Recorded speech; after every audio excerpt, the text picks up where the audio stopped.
In this video from ITFreeTraining, I will look at hard disk performance factors. Looking at them will help you determine which hard disk you should buy and also how long you might expect it to last. The first performance factor I will look at is seek time. The seek time is the average time to move from one place on the disk to another. If I have a look at this hard disk, you will notice that the actuator moves quickly across the hard disk. Disassembling the hard disk like this has damaged it, so sometimes the head will go back to the parked position, which is off the platter, and try again. When the hard disk is running normally, you should see the actuator move the heads backward and forwards across the platters and not returning to the parked position. The seek time is made up of two factors, the first one being the actuator move time. This is measured as the average time the actuator takes to move from one place to another. The next factor is the rotation time. This is the time the head needs to wait until the platter spins around so the data that it is waiting for is under the head. In theory, the seek time should be measured by looking at the average time it takes to move from all possible positions to all other possible positions on the hard disk. In practice, hard disk manufacturers use statistical measures to calculate this.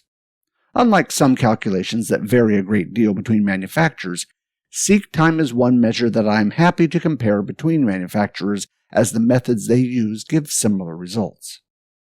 The rotation time will vary depending on what speed the hard disk spins at. Shown here are the latency times for hard disks of different speeds. Faster hard disks have lower rotation latency time due to having to wait less time for the platter containing the data to travel below the head. The manufacturer of the hard disk may give you this figure, but if they don't, it should be close to the figure in the table. Keep in mind that you need to add both these figures together to get a seek time. Nowadays, an average hard disk will have a seek time of about 9 milliseconds. The fastest high-end server drives have a seek time of about 4 milliseconds. Mobile devices have a seek time that is generally a little slow, around 12 milliseconds. There is also a settle time, which is essentially the time it takes for the head to settle after a head is moved. This is the time it takes the head to stop vibrating so it does not read off track. This time is in microseconds, so hard disk manufacturers generally don't give this figure and instead add it to the seek time. Although off topic, solid-state drives have a seek time of around 1/10 of a millisecond, so you can understand why hard disk seek time can't compete with that of solid-state drives. Now that we have an idea how long it takes to get to the data, next I will have a look at how long it takes to read or write data. Hard disks have an internal data transfer rate. The manufacturers don't generally provide this figure, and I will explain later in the video why this is the case. This figure is essentially the internal rate the hard disk can read or write at. This may sound simple, but this is made more complex as the circuit board on the hard disk contains a buffer. The data from this buffer is transferred to or from the hard disk as quickly as possible. If power is cut while there is data waiting in the buffer to be written to the hard disk, it may be lost, so you want to write it as fast as possible. This is why when you write something to a hard disk, you may see an initial burst in speed which will start leveling out. This is referred to as a burst rate. The initial high transfer rate occurs while the buffers are filling up. The hard disk itself still needs to move the head and locate the sectors before it can start writing. The buffer gives the hard disks a little bit of time to do this. If you are writing small amounts of data, this really helps, as the operating system is not waiting for the data to be written. However, if there is a lot of data waiting to be written, once the buffers are full, you will see the transfer rate start to level out. All hard disks will have a buffer, and generally the more expensive hard disks will have larger buffers. Larger buffers help if you are writing a lot of small files all over the disk. This is because the hard disk can write the data out of order. For example, rather than moving the head from the inside of the disk to the outside and then to the middle, it could move it to the inside, to the middle, and then the outside, saving on seek time. Keep in mind that if you are working with large files, for example video files, once the buffer becomes full, it becomes irrelevant. Generally, you see larger buffers on enterprise hard disks that have a lot of random writes all over the hard disk, and this is where you will see the most benefit.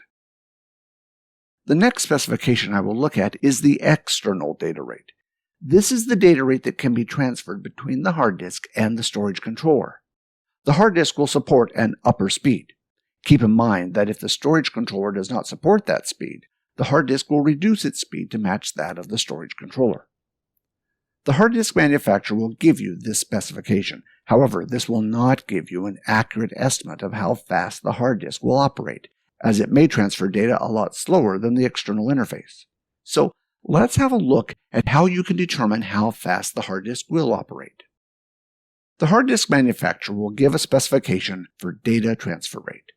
It may be called slightly different things, but essentially it is the sustained average transfer rate. Or, to put it another way, the maximum transfer speed you can consistently expect to receive. This gives you an understanding of how fast the hard disk may be performing. You may also see specifications that refer to the burst rate, or a maximum possible transfer rate under ideal conditions. These transfer rates can't be sustained over a long period. Take care when reading these specifications that you understand what they are referring to. To get an understanding of how this rate is calculated, consider that you have the internal rate of the hard disk. This will be connected to an interface that provides an external data rate. The data transfer rate will be affected by both of these things. The transfer rate will be based on what the storage controller will receive. Generally speaking, the external data rate will be higher than the internal rate. If you consider a hard disk manufacturer, what is the point of spending more money making a fast hard disk when the speed will be effectively capped by the external data rate? The external data rate will generally be a lot higher than the internal data rate, so it does not create a bottleneck. If you find the hard disk is not performing at the data transfer rate, the problem is, most likely, that the external data rate has been reduced. For example, a SATA 3 hard disk has been plugged into a SATA 2 port, or perhaps the hard disk is running in a compatibility mode and the performance has been reduced. So far, looking at the seek time and data transfer rate will give you an idea how fast the hard disk may perform. Let's have a look at some of the other specifications you may want to look at when purchasing a hard disk. The first measure that I will look at is mean time between failures, or MTBF. This is essentially an average taken between a number of hard disks and when they failed. For example, if you consider the time when 3 hard disks were put into service and when they were to fail, if you took an average of the fail times of those 3 hard disks, this would give you the mean time between failures. The idea behind this is it would give you an indication of how long the hard disk may last.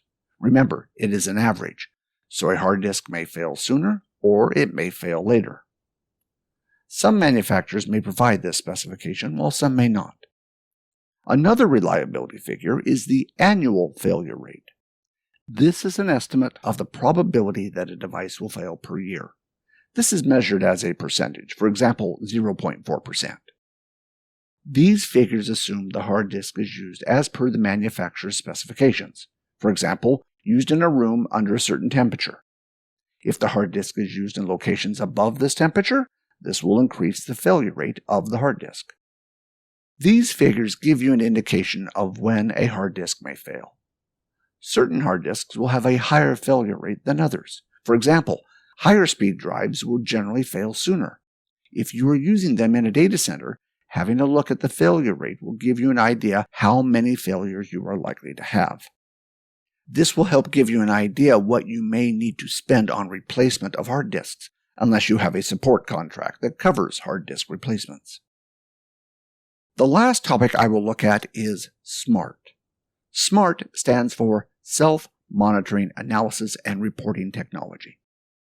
This technology essentially detects and reports indicators of drive reliability. Shown here is a report generated by SMART for a hard disk. You can see that the report has indicators and a threshold. Once the threshold has been reached, it will report a problem. For this hard disk, the temperature of the hard disk is above what it should be. Problems like this are good to be aware of, as a hard disk running at a high temperature will have a reduced lifespan. In the old days, only the more expensive and enterprise drives had SMART. Nowadays, a lot more drives have SMART support, but not all. For solid-state drives, SMART is pretty common. That concludes this video from ITFreeTraining on hard disk performance factors. I hope this video helps you decide which hard disk you want to purchase. Until the next video from us, I would like to thank you for watching.